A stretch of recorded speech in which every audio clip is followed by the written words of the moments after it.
رادیۆی PRI ئەمریکی لە بەدواداچوونێکدا چەند کەیسێکی گەندەڵی لە کەرتی نەوت و گازی هەرێمی کوردستاندا ئاشکرا کردووە کە بەهۆی گەندەڵیەوە زیاتر لە 40 ملیارد دلار لە داهاتی نەوتی هەرێم بە شێوەیەکی خراپ ئیدارەی کراوە.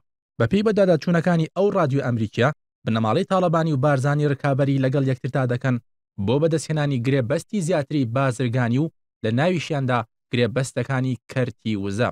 هەروەها هەموو گرێبەستەکانی بواری نەوت لە هەرێمی کوردستاندا بە شێوەیەک ئەنجام دەدرێن کە لە بەرژەوەندی ئەو دوو بنەماڵەیە دابن.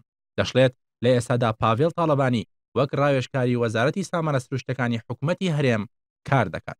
رادیۆ ئەمریکیەکە دەڵێت هەردوو بنەماڵی بارزانی و تاڵەبانی خاوەنی ژمارەیەکی زۆر لە کۆمپانیان کە پەیوەندێکی بەهێزی سیاسی و بازرگانیان هەیە لەگەڵ ئەمریکا و بەریتانیادا و زۆرێک لە شیرینی گرێبەستەکانی نەوت دەچێتە حساب بانکیەکانی ئەو دوو بنەماڵەیەوە کە ئەو حساب بانکیانەش لە دەرەوەی وڵاتن. بۆ نمونە تەنها کۆمپانیایەکی وەکو وێسترن زاگرۆس کە بنکەیەکی لە کەنەدایە بڕی 40 ملیۆن دلاری وەک شیرینی گرێبەستی نەوت بەخشیوە بە هەرێمی کوردستان. ئاماژەی بۆش کردووە بەپێی ئەو ئیمێلانەشی ئاشکرا بوون لە نێوان وەزارەتی سامانە سروشتەکانی هەرێم و کۆمپانیایەکی نەوت و گازی ئیماراتی بەناوبانگ کە لە هەرێمی کوردستان کار دەکات. کۆمپانیاکە 12 ئۆتۆمبیلی گول لە نەبڕی سپۆرتی بۆ وەزارەتی سامانە سروشتەکان ڕەوانە کردووە هەفتەیەک بەر لەوەی گرێبەستەکان بکەوێتە بواری جێبەجێکردنەوە. وەزارەتی سامانە سروشتەکان و سەرۆکی حکوومەتی هەرێمیش داوایان لە کۆمپانیاکە کردووە ئۆتۆمبیلەکان لە ڕێگەی تورکیاوە ڕەوانە بکەن بۆ هەرێمی کوردستان. رادیۆ ئەمریکیەکە دەڵێت تەنها ئاشتی هەورامی دەزانێت کە چۆن گرێبەستە نەوتەکان لە هەرێمی کوردستان ئەنجام دەدرێن و کەسی سەرەکی بووە لە دانوستانی ئەنجامدانی ئەو گرێبەستانەدا و جگە لە وەرگرتنی بەرتیلیش ئاشتی هەورامی هەوڵی داوە بازرگانیش لە نێو گرێبەستە نەوتەکاندا بکات. دەشڵێت ئاشتی هەورامی بەهۆی ئەو زانیاریانی لەباری پشتی کۆمپانیاکەوە هەیبووە بازرگانی کردو بە پشکەکانی کۆمپانیەکانی نەوتەوە لە بانکەکانی HSBC و JP Morgan. ئەمەش لەو ئیمێلانەدا پشتڕاست کراونەتەوە کە کەوتونەتە دەستەی بۆرسەی ئەمریکی.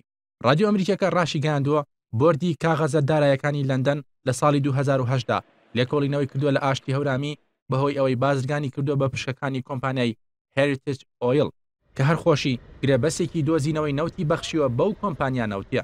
هەرچەندە ئاشتی هەورامی ڕایگەیاندووە کە ئەو گرێبەستانە یاسایی بوون و قازانجەکەی دراوە بە حکوومەت، بەڵام بەپێی بەداچوونەکانی دەستەی کاغەزە دارایەکانی ئەمریکا ملیۆنان دۆلار لەو بازرگانەدا دیار نەماون.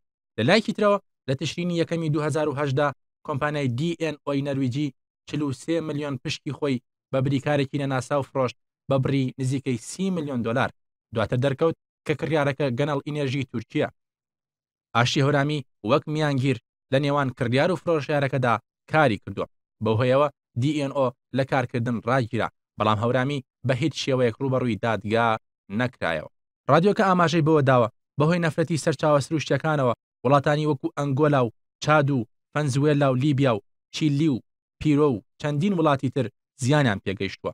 لە ئێستاشدا هەرێمی کوردستان بەهۆی نەفرەتی نەوتەوە زیانی پێدەکات.